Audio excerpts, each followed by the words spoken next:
تم بے زبان ہم کو سمجھ کر مار رہے ہو، تم کمزور سمجھ کر ہمارے گھروں کو توڑ رہے ہو، تم ہم کو پیٹ رہے ہو، نوجوانوں کی جوانی کو جیل میں ڈال کر برباد کر رہے ہو۔ اللہ بدلا لے گا۔ ہم دعا کریں گے کہ اللہ تم کو باعزت رہا کروا دے، اللہ تمہارے ماں باپ پر رحم کرے، اور تم نے جو غلامی کا ثبوت دیا، اویسی کے پاس الفاظ نہیں ہے، اللہ اپنے حبیب کی لاز رکھے گا، تم کو اجر دے گا۔ حضرت خبیب بن عدی کی روح پکار کر کہہ رہی ہے کہ جو لوگ آج ہم پر ظلم کر رہے ہیں، ہم کمزور سمجھ رہے نا، اللہ ہمارا بدلہ لے گا انشاءاللہ تعالی۔ موجودہ دنیا میں اگر کربلا کی تاریخ کہیں پر دہرائی جا رہی ہے تو غزہ میں دہرائی جا رہی ہے۔ ہمارا ایمان اس وقت تک مکمل نہیں جب تک کہ اسد الدین اویسی اپنے ماں باپ سے زیادہ، اپنے بیوی سے زیادہ، اپنے اولاد، اپنے نواسہ نواسی، اپنے بھائی بہنوں سے زیادہ رحمت للعالمین صلی اللہ علیہ وسلم سے محبت کرنا ہے۔ نو کمپرومائز آن دیٹ۔ لاکھ مصائب اور مشکلات آ جائے، تمہاری طاقت، تمہارا اتحاد ہے احمد نگر کے لوگوں، اپنے اتحاد کو ٹوٹنے مت دو۔ ہمیشہ یاد رکھو اللہ ہمارے لیے کافی ہے، حسبنا اللہ و نعم الوکیل، حسبنا اللہ و نعم الوکیل۔ ہمارا ایمان یہ ہے کہ ہم رسول اللہ صلی اللہ علیہ وسلم کو دنیا کی تمام چیزوں سے بڑھ کر چاہتے ہیں۔ ہمارا ایمان اس وقت تک مکمل نہیں جب تک کہ اسد الدین اویسی اپنے ماں باپ سے زیادہ، اپنے بیوی سے زیادہ، اپنے اولاد، اپنے نواسہ نواسی، اپنے بھائی بہنوں سے زیادہ رحمت للعالمین صلی اللہ علیہ وسلم سے محبت کرنا ہے۔ نو کمپرومائز آن دیٹ۔ آپ ہمارا پوسٹر نکال لو، آپ جو کرتے کرو، مگر میرا دنیا میں وجود اگر ہے، میرا شناخت ایک مسلمان کی، تو محمد صلی اللہ علیہ وسلم میرا ہر چیز وہ ہے۔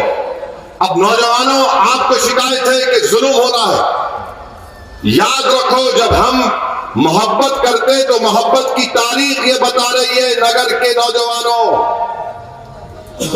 صدیق اکبر 1500 سال پرانی تاریخ تم کو بتا رہا ہوں، کعبے کا صحن ہے، صدیق اکبر ہے، رسول اللہ صلی اللہ علیہ وسلم کے ساتھ ہے۔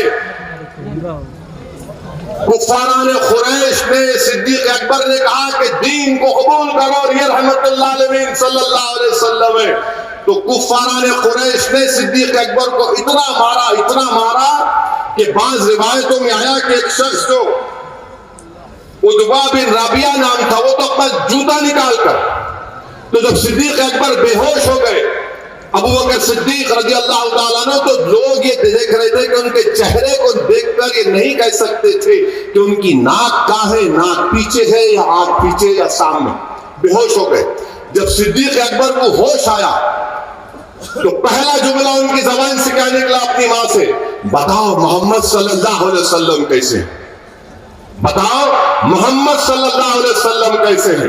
صدیق اکبر کی محبت غار میں ہے، ہجرت کر رہے ہیں، غار میں صدیق اکبر چلے گئے، بولے رسول اللہ آپ ٹھہریے، اندر گئے، غار کو صاف کیا، سب سوراخوں میں پتھر لگائے، بولے آقا دو عالم آپ اندر آئیے، ایک سوراخ دکھا، اپنا پیر رکھ دیا، سانپ تھا، سانپ ڈس دیا۔ صدیق اکبر کے آنکھ میں آنسو آئے، آنسو گرنا شروع ہو گئے۔ رسول اللہ صلی اللہ علیہ وسلم نے پوچھا صدیق اکبر سے، ابو بکر کیا بات ہے؟ کہا رسول اللہ سانپ نے مجھے ڈس لیا۔ صدیق اکبر نہیں چاہتے تھے کہ آقا دو عالم صلی اللہ علیہ وسلم کو کچھ تکلیف ہو۔ رسول اللہ صلی اللہ علیہ وسلم نے لعاب دہن لایا اور صدیق اکبر کو شفا ہو۔ کیا تم جانتے خبیب بن عدی کون تھے؟ صحابی رسول ہیں، پکڑ لیے ان کو کفاران قریش، سلیب پر مانے کراس پر لٹکا دیے، کوئی چاقو مارتا، کوئی چھری مارتا، اور کسی کہنے والے نے کہا کہ اے خبیب کا اچھا ہوتا ہے کہ تمہاری جگہ پر رسول اللہ صلی اللہ علیہ وسلم اور تم گھر میں آرام سے بیٹھو۔ حضرت خبیب نے کہا خدا کی قسم نہیں، میں سب کچھ قربان کر دوں گا مگر میرے آقا دو عالم صلی اللہ علیہ وسلم کے جسم مبارک میں ایک کانٹا بھی چبھتا نہیں دیکھ سکتا۔ جب ان کو پھانسی کی سزا دی جا رہی تھی تو حضرت خبیب بن عدی نے کہا کہ اے ظالموں، مجھے 2 رکعت نماز پڑھنے دو۔ یہ 2 رکعت نماز موت سے پہلے ہی حضرت خبیب بن عدی کی ہے۔ نوجوانوں 2 رکعت نماز پڑھے اور نماز پڑھ کے دعا کہ اللہ میں تیرے سے شکایت کر رہا ہوں، میں تجھ سے شکایت کر رہا ہوں، مولا میرا ایمان ختم نہیں ہونا، میں دین پر مرنا، یا اللہ مجھے دین پر مرنے دے۔ موت سامنے ہمارے دعا کیا کر رہے، شکایت کر اللہ سے، اور پھر کیا کہا، اللہ جو آج مجھے لوگ مار رہے اللہ تو ان کو چن چن کر تم سے بدلا لے۔ تو جو لوگ آج ظلم کر رہے، حضرت خبیب بن عدی کی روح پکار کر کہہ رہی ہے کہ جو لوگ آج ہم پر ظلم کر رہے، ہم کمزور سمجھ رہے، اللہ ہمارا بدلا لے گا انشاءاللہ تعالی۔ تم بے زبان ہم کو سمجھ کر مار رہے ہو، تم کمزور سمجھ کر ہمارے گھروں کو توڑ رہے ہو، تم ہم کو پیٹ رہے ہو، نوجوانوں کی جوانی کو جیل میں ڈال کر برباد کر رہے ہو، اللہ بدلا لے گا، ہم کچھ نہیں کریں گے انشاءاللہ۔ میرے عزیز دوستوں اور بزرگوں، حوصلوں کو بلند رکھو۔ جب خبیب بن عدی پر ظلم ہوتا تھا تو ایک صحابی رسول تھے، سعید بن امیر کا نام تھا، وہ سیریا کے گورنر بن گئے تو راتوں میں بعض اوقات تو بے ہوش ہو جاتے۔ فاروق اعظم خلیفہ تھے، ان سے پوچھا کہ سعید بن امیر کیا ہے؟ بولے میں اس وقت خبیب بن عدی کے پر ظلم کیا جاتا تھا، دیکھتا ہوں تو بے ہوش ہو جاتا ہوں۔ تو تم سمجھ رہے اللہ نہیں دیکھ رہا ہے، اور آپ ہم سمجھ اللہ دیکھ رہا میرے بھائی، اللہ سب کچھ کرنے والا ہے۔ اور اگر تمہارے دل میں ذرا سا بھی یہ خیال پیدا ہے یار بڑی بے بسی ہے یار، بڑی بے بسی ہے یار، کیا ہو رہا ہے یہ؟ میرے دوست غزہ کو یاد کرو، 65,000 شہید ہو گئے۔ کتنے؟ 65,000 غزہ میں شہید ہو گئے، اور کیا بول رہے ہیں؟ مرنے کو تیار ہے مگر ظالم کے آگے جھکنے کو تیار نہیں ہے۔ غزہ کی مائیں اپنے بچوں کو اٹھا کر کہہ رہی ہے کہ بیٹا جا، بیٹی جا۔ جب رسول اللہ صلی اللہ علیہ وسلم کے پاس جا تو جا کر شکایت کرنا کہ دنیا اندھی ہو چکی تھی، ہمارے قتل کو نہیں دیکھ رہی تھی۔ باپ نوجوان بچے کی لاش کی طرف دیکھ کر کہہ رہا ہے بیٹا جا، رسول اللہ صلی اللہ علیہ وسلم کو میرا سلام کہنا، اور کہنا کہ میں نے اپنے بیٹے کو قربان کر دیا۔